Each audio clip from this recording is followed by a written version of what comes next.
வணக்கம் வணக்கம் உறவுகளே, உலகத் தமிழர்களுக்கு வணக்கம். நான் கண்ட ஒரு அரசியல், வித்தியாசமான அரசியல் தமிழ்நாட்டில் இருக்கா அப்படின்னா இந்தியாவில் இருக்கா, உலகத்தில் இருக்குன்னா தமிழ்நாட்டில் தான் இருக்குது.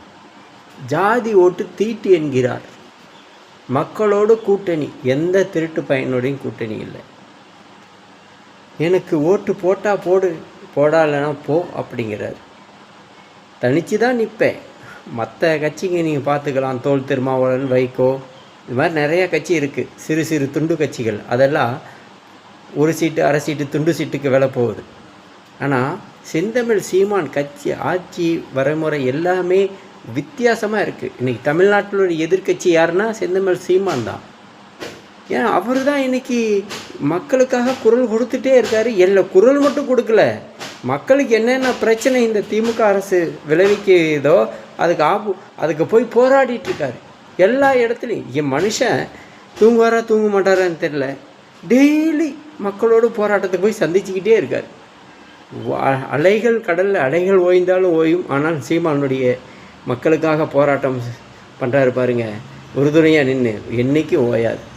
இது மாதிரி ஒரு தலைவனை சிறப்பாக பார்க்குறதுக்கு ஒரு வித்தியாசமாக இருக்குது. ஆனால் தமிழ்நாட்டில் மஞ்சப்பை தூக்கிட்டு வந்தவங்களாம் தமிழர்களை ஆட்சி செய்கிறான். நாம் தமிழ்நாட்டில் அடிமையாக வாழ்கிறோம். நாம் அடிமையாக தானே வாழ்கிறோம். இதுதானே உண்மை. சொந்த மண்ணுங்கிறோம், ஏன் மண்ணுடாங்கிறோம். ஏன் மண்ணுடான்னு சொல்லி என்ன பெருமை இருக்குது இதில்? ஒன்றுமே இல்லை. ஏன்னா ஆட்சி செய்கிற அதிகாரம் இல்லை யார்? திராவிடங்கிட்ட. படித்த இளைஞர்களுக்கு வேலை வாய்ப்பு இல்லை, பெண்களுக்கு டெய்லி பாலியல் தொல்லை, கொலை கொள்ளை கற்பழிப்பு எல்லாம் நடந்துட்டுருக்கு. மக்களுக்கு பாதுகாப்பு இல்லை, பொதுமக்களுக்கு பாதுகாப்பு இல்லை. பொதுமக்கள் போய் ஒரு காவல் நிலையத்தில் போய் ஒரு கம்ப்ளைண்ட் கொடுக்கலான்னா பயமாக இருக்குது. பொதுமக்களுக்கு தான் அது ஆப்போசிட்டாக பாயும். கம்ப்ளைண்ட்டு கொடுத்தவனுக்கு தான் ஆப்போசிட்டாக பாயும். ஏழைக்கு ஒரு சட்டம், பணக்காருக்கு ஒரு சட்டம். ஆனால் சட்டம் எல்லாம் ஒன்று தான்பாங்க. இதெல்லாம் பொய். தனி ஒரு மனிதன் இன்றைக்கி பாதுகாக்க முடியாது, மக்களே பாதுகாக்க முடியாது. அந்த மாதிரி தான் இன்றைக்கி இருக்குது. 1000 2000 ஓட்டு காசு கொடுத்துட்டு நாம் ஓட்டுக்கு காசு வாங்கிட்டு ஓட்டு போடுறோம். அவன் ஜெயிச்ச பிறகு என்ன பண்ணுறோம்? ஐயோ என் வீடு இடிக்கிறானே, ஐயோ என் பையன் குடிச்சு சாவுறானே, என் விவசாயம் நல்லா ஃப்ளாட்டு போட்டு விற்கிறானே, ஐயோ என் பிள்ளைய பாலியல் வன்கொடுமை பண்ணுறானே, விலைவாசி ஏற்றிட்டானே, சண்டாலாம். இன்றைக்கி பார்த்தீங்கன்னா தூய்மை பணியாளர் ரோட்டில் நின்று போராடுறான். பெண்களை அந்தளவுக்கு அடித்து இழிவுபடுத்தியிருக்காங்க. பெண்களுக்கு பாதுகாப்பான தேசங்கிறாரு. எந்த கொம்பனாலும் ஆட்சி குறை சொல்ல முடியாது, வெடியில் அரசு அப்படிங்கிறாரு. அவரே புகழ்ந்துக்கிறாரு. ஸ்டாலின் அப்பா, நீங்கள் சொல்லக்கூடாது, மக்கள் சொல்ல வேணும் உங்கள் ஆட்சி எப்படி இருக்குன்னு.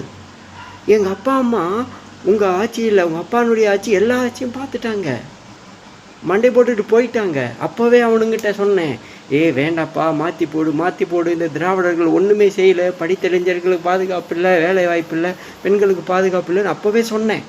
ஆனால் எவனும் கேட்கல எங்கள் அப்பா அம்மா. இன்றைக்கி நானும் புலம்பிகிட்ருக்கிறேன். எனக்கு வேண்டாம். திராவிட கட்சியும் பார்த்தியாச்சு, ஏடிஎம்கே கட்சியும் பார்த்துட்டேன், டிஎம்கே கட்சியும் பார்த்துட்டேன். அவர் இவரை குறை சொல்லுவார், இவர் அவரை குறை சொல்லுவார். எத்தனை வருஷமாக பார்த்துட்ருக்குது இது மாதிரி? எத்தனை வருஷமா? இன்னொருத்தர் யாரோ ஒரு பரந்தூர் ஜமீன் வந்தார். அந்த ஜமீன் கூத்தாடி மக்களுக்கு ஒரு பிரச்சனைனா என்ன பண்ணுறாரு? பரந்தூரில் பார்க்கணுமாமா அவருக்கு. ஆமாம், மக்களுக்கு ஒரு பிரச்சனைனா விஜய் வீட்டுக்கு போய் அங்கே தான் அவர் போராட்டம் நடத்த வராமா. ஆனால் மக்களுக்காக தமிழ்நாடு முழுவதும் போய் பிரச்சனை நடக்கிற இடத்துல போய் சந்திக்க மாட்டாராமா, போராட்டம் நடத்த மாட்டாராமா. இது மாதிரி வித்தியாசமான ஷைக்கோ அரசியல்வாதிகள் இந்த தமிழ்நாட்டில். கமல் வந்தார், என்ன பண்ணார்? திராவிடருக்கு ஆப்போசிட்டாக பேசினார். கடைசியில் ஒரு சீட்டுக்கு போய் எம்பி சீட்டுக்கு அடிமையாயிட்டார். இதே மாதிரி தோல் திருமாவளவன் அடிமையாயிட்டார். அவருக்கு தோல் திருமாவளவன் பதவி இருந்தால் போதும். அவர் மக்களை பற்றி அவர் நல்லன்னு பேச மாட்டார். வைகோ என்ன பண்ணார்? திராவிடர்கிட்ட போய் அடிமையாயிட்டார்.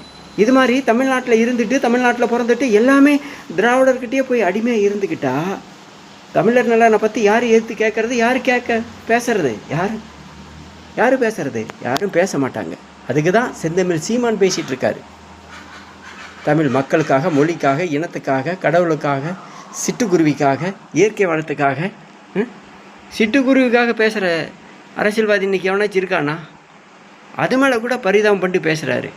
இந்த நாட்டில் படித்தறிஞர் வேலை வாய்ப்பு இல்லை, சாராயால் திராவிடனே வச்சிருக்கிறான், MP, MLA, மந்திரி, முதலமைச்சர்னு அவனே வச்சுட்டு அவனே ஆலையை நடத்திட்டு பட்டி தொட்டி மூலம் டெவலப் பண்ணுறான். தமிழகத்தில் எவ்வளோ இது இருக்குது, துறைகள் இருக்குது, எல்லாம் கும்பகர்ணம் போல் தூங்கிட்டு இருக்குது. டாஸ்மாக் துறை மட்டும் அமோக வளர்ச்சி பண்ணுறானுங்க. அதில் உடனுக்கு காசு பார்க்கலாம்.